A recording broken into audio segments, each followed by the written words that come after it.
sujet de débat ou quoi en commentaire, n'hésitez pas, je pourrais y répondre en vidéo si ça vous intéresse. Aujourd'hui, ça va être une vidéo un petit peu pas coup de gueule, parce que vas-y, je suis pas Sekiri 78, mais vous m'avez compris, en vrai, petite vidéo pour débunker un peu, parce qu'il y a beaucoup de gens qui se posent des questions, et je pense que il faut y répondre et dire les termes. Bref, avant que la vidéo ne commence, pensez à la liker si ce n'est pas déjà le cas. Moi, normalement, dès que j'arrive sur une vidéo YouTube ASMR, surtout de Girlfish, normalement j'ai déjà liké avant qu'elle ne commence, mais bon, c'est pas grave, je tolère pour cette fois-ci, mais ça passera pas deux fois. Donc voilà, mets ton like, abonne-toi si c'est pas encore le cas, bientôt 40 000 abonnés. Donc voilà, j'espère que la vidéo vous plaira et on va tout de suite vers la suite de la vidéo. C'est parti. Ok. Alors, déjà, le titre de la vidéo. Je pense que dans cette vidéo, je vais pas me faire que des amis. Mais en vrai, comme vous le savez depuis le début de la chaîne, je suis moi-même et je vais rester moi-même. Donc, on va y aller tranquillement. J'espère que les choses vont pas être interprétées de la mauvaise manière. Des fois, je suis un petit peu maladroit et je tiens à m'en excuser si il y a des trucs qui peuvent peut-être être mal interprétés. Et d'ailleurs, si je dis des dingueries, n'hésitez pas à me reprendre en commentaire. Je suis ouvert à la discussion. Je pense que ce titre, il va quand même pas mal faire rire les personnes qui me connaissent IRL. Parce que je pense qu'il y a vraiment une dissociation entre le personnage que vous voyez sur internet, un Girlfish, et la personne que je suis dans la vraie vie. Euh, c'est quand même quelque chose que je remarque, surtout quand je vous vois genre dans la vraie vie, parce que je suis quand même quelqu'un d'assez timide de base. Je suis quelqu'un d'assez chaleureux et tout, comme vous avez l'habitude de me voir en vidéo, mais je suis quelqu'un d'assez réservé de manière générale dans la vraie vie. De toute façon, tous les gens qui ont pu me voir, genre avec qui j'ai pu discuter ou quoi, qui me connaissent de la SMR, je pense qu'ils sauront le dire même mieux que moi. Mais ouais, c'est vraiment quelque chose que je dissocie parce que je m'en rends compte au travers des gens que je vois sur internet et de ma communauté entre grandes guillemets, parce que évidemment je suis vraiment personne, mais au travers des gens qui me suivent, vraiment je peux le percevoir parce que je sais que c'est pas des gens avec qui j'aurais été amené à forcément discuter ou à forcément être dans le même cercle d'amis ou juste de connaissances proches, plus ou moins. Et c'est quelque chose que ouais, vraiment je me suis rendu compte à travers des réseaux sociaux, parce que initialement je suis pas quelqu'un qui m'exposait beaucoup. Pour vous dire, à l'époque, genre il y a un an ou quoi, j'étais vraiment le genre de mec avec pas de pépé sur mon Insta, 20 abonnés, 20 abonnements, vraiment dans une matrix de ouf, où tu te dis que genre ton image elle est super importante. Et ça m'a vraiment éveillé le fait d'être sur les réseaux sociaux autour de ce sujet. Bref, on va revenir à la question initiale, le titre. Euh, Histoire de pas vous faire attendre 10 ans. Alors, est-ce que je suis homosexuel, les gars? Alors, je pense que pour les gens qui me connaissent dans la vraie vie, ça va vous faire sourire. Mais je vais pas dire évidemment, parce qu'en vrai, on peut toujours être surpris. Mais non, je ne suis pas gay. Je suis hétéro. Et pourquoi ce titre? Alors, déjà, je me posais la question au début de pourquoi certaines personnes pouvaient se poser cette question. Parce que je pense pas avoir des attitudes, même si en vrai de vrai il n'y a pas vraiment d'attitude pour être gay. Mais je pense pas que euh, je donne cette aura de personnes homosexuelles. Les gars, no offense. Évidemment, je respecte tout le monde, mais je pense pas que je donne cette énergie. Parce que je pense que, évidemment, les gars, je vous jure, hein, je veux offenser aucune communauté, mais je pense que ça se capte un petit peu. Et je pense pas que je donne trop cette énergie. Mais bref, en vrai, c'était surtout la communauté TikTok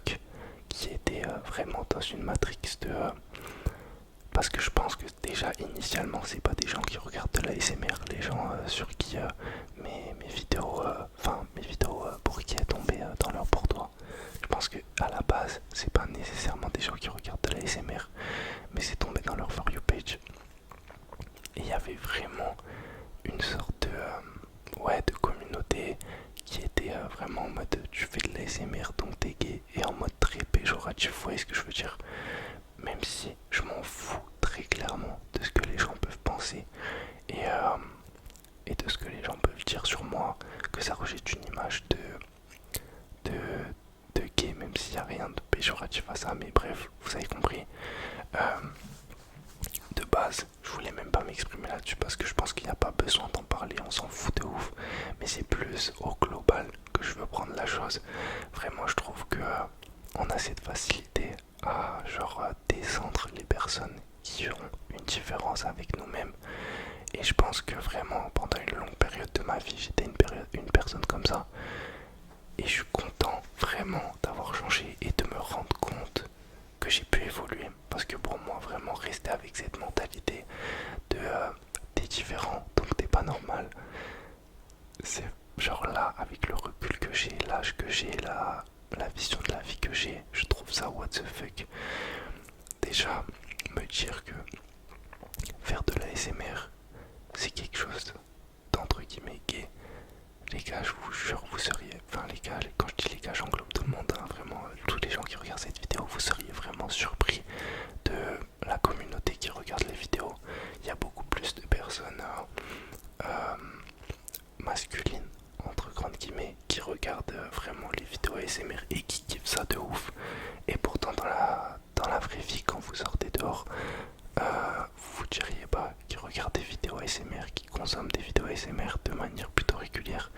Mais ouais, en vrai, c'est vraiment un truc qui est trop bizarre. Et encore plus avec les réseaux, parce que les gens ils ont une certaine facilité à exprimer leur méchanceté gratuite sur les réseaux. En vérité, avant de m'exposer, je savais à quoi m'attendre. Bien sûr, pas à cette ampleur, parce que vraiment TikTok, le monde il est méchant les gars. Le monde il est méchant sur TikTok. Mais c'est pour ça que d'ailleurs ces derniers temps, je poste plus sur TikTok. Je suis pas un affamé d'argent et je me dis que pour ma santé mentale ça c'est mieux. Parce que vraiment TikTok c'est terrifiant, et de manière globale, autant les personnes qui t'envoient de la haine gratuite que des gens touchés de malades, mais vraiment des gens trop bizarres, qui t'envoient des messages qui ont ni queue ni tête, ou des gens qui te DM, tu sais pas pourquoi. Donc vraiment ça a été quelque chose qui m'a fait un petit peu cesser TikTok. Et les réseaux, mis à part YouTube, de manière générale, même mon compte Insta, je l'alimente plus. Le Discord que j'avais, pareil, je suis plus trop dessus parce que vas-y, il y a trop de gens un petit peu what the fuck, genre qui sont déconnectés de la réalité, qui t'envoient des messages, parce que en réalité, ces gens-là, dans la vraie vie, ils vont jamais rien te dire. La plupart du temps, c'est des gens qui vont être super cordiaux, je sais pas si ça se dit comme ça, qui vont être vraiment géniaux dans la vraie vie, mais grâce à internet et au fait qu'on soit derrière un écran, les gens se laissent un petit peu pousser des ailes, et je trouve que c'est vraiment dommage, parce qu'en général quand tu parles avec eux un peu plus en profondeur, ben, tu t'aperçois que ces gens là ils sont potentiellement plus cool que toi-même. Donc ouais, c'est assez dommage. Mais ouais, pour en revenir au fait que le fait de critiquer les gens qui sont différents de toi, qui n'ont pas les mêmes hobbies, qui n'ont pas les mêmes critères de sélection entre grandes guillemets, je trouve que c'est une tristesse les gars.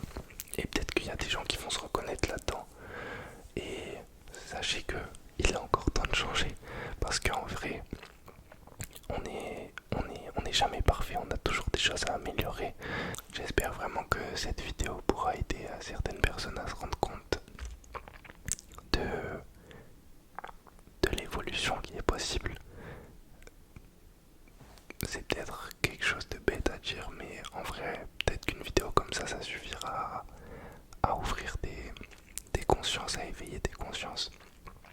Mais ouais, je trouve ça triste parce que c'est vrai que en général, quand j'aborde le sujet en 1v1, les gens ils me prennent au sérieux. Genre, quand je dis que je fais de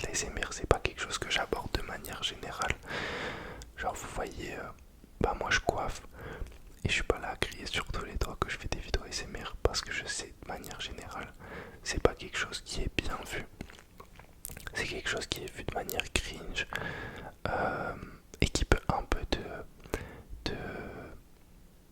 pas te servir, qui peut un peu faire l'opposé, qui peut être amené à des sujets de moquerie et tout. Donc je pense que c'est pas nécessaire, même si aujourd'hui je pense que j'ai passé l'âge et que je peux tanker ça. Ouais, je trouve que c'est vraiment dommage, mais lorsque je l'aborde en V1, c'est vrai que c'est pas du tout un sujet à être moqué. En général, on prend assez vite au sérieux parce que les gens ils se demandent souvent, mais comment ça t'est venu de faire de la l'ASMR? Et j'ai eu cette discussion avec un ami à moi qui verra peut-être cette vidéo, je sais pas. Hier, il est venu chez moi, il m'a dit, mais mec, comment dans ta tête tu t'es dit que t'allais faire des vidéos ASMR sur YouTube et genre vraiment te prendre au sérieux? Alors déjà initialement je me prenais pas au sérieux, je me prends toujours pas au sérieux dans ce que je fais. Mais moi-même je sais pas. Je me dis que c'est juste quelque chose qui me faisait kiffer. Et je pense que le plus dur dans les choses qui te font kiffer, c'est de l'assumer. C'est de dire à toi-même, c'est ça le plus grand step, que c'est quelque chose qui est en toi, qui te fait plaisir. Donc autant le montrer aux autres, tu vois. Autant t'assumer à 100%. Et je pense que l'ASMR, ça m'a tellement aidé à m'assumer plus, à savoir qui je suis, ce que je veux dans la vie de manière générale. Ça m'a vraiment ouvert des portes, éveillé. Mais ouais, peut-être que pour ça, genre ces 7-8 derniers mois, vraiment je kiffe beaucoup plus ma vie que avant. C'est pas vraiment l'ASMR qui m'a fait débloquer ça, mais c'est peut-être plus être moi-même qui m'a fait débloquer ça, vous voyez ce que je veux dire. Et ouais, je sais plus où j'en étais. Je parlais du fait que j'étais avec mon ami et qui me demandait pourquoi j'avais commencé l'ASMR. Donc c'est vrai que par exemple en groupe, ben, l'autre fois je suis sorti avec un mec que j'ai coupé. Et dans la soirée, j'ai vu des regards, genre en fait quand t'es un peu sur les réseaux, tu captes quand quelqu'un te reconnaît. Et d'ailleurs de manière générale les gars, ça sert à rien de me dévisager. Juste venez me parler, venez on kiffe ensemble, plutôt que me regarder au loin à plusieurs reprises. Ouais, je vais pas venir vers vous et vous dire ouais frérot, je pense que tu m'as reconnu, non? Tu vois, c'est un peu, c'est un peu vite fait comme manière d'aborder les choses. Mais ouais, en vrai, venez me voir, ça va plus vite. Parce que l'autre fois, j'étais avec des gens qui savaient pas que je faisais des vidéos ASMR. Et ouais, quand je suis en groupe, j'ai un peu moins cette audace d'en parler librement parce que je sais que bah, en groupe, les gens ont plus cette facilité à pas forcément se moquer, mais vas-y, vite fait, ils vont te vanner bêtement.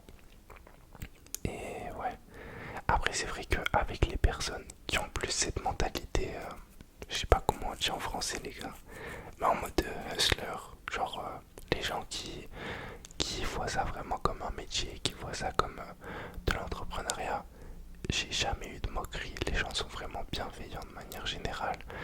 Donc je pense que ça dépend vraiment des personnes avec qui tu abordes ce sujet. Mais c'est vrai que en groupe, je suis pas quelqu'un qui veut me mettre en avant sur ça parce que c'est vrai que c'est encore un peu vu bizarrement et je pense que de toute manière ça sera toujours vu un petit peu bizarrement. Tant qu'il n'y aura pas des gens populaires, c'est triste à dire, mais tant qu'il n'y aura pas des gens populaires qui vont le démocratiser, je pense que par exemple à l'époque de Cardi B et tout, ça avait grave un petit peu facilité l'approche de la l'ASMR. Je sais pas si vous voyez ce que je veux dire, mais je pense que par exemple aux États-Unis, c'est grave normalisé parce que bah genre il y a eu des interviews en ASMR, il y a eu des vidéos où des stars font de l'ASMR. Je pense que grâce à ça, ça facilite grave le fait de normaliser la chose. Je sais pas ce que vous en pensez. Mais bref, je pense que j'ai fait pas mal le tour du sujet. Je pense que j'ai débité un tas de malades et que j'ai pas mal tourné en rond. J'aurais dû peut-être préparer cette vidéo. Vous m'excusez. J'espère que vous m'excusez. En tout cas, j'espère que vous avez apprécié la vidéo et que vous avez pu vous relaxer sur mes paroles insensées, que j'ai pu répondre à des questions, que voilà, si vous avez d'autres sujets un petit peu en commentaire touchy, je suis open pour en parler en vidéo. J'espère que vous avez apprécié la vidéo. Moi je vous souhaite une agréable nuit. Je vous dis à demain.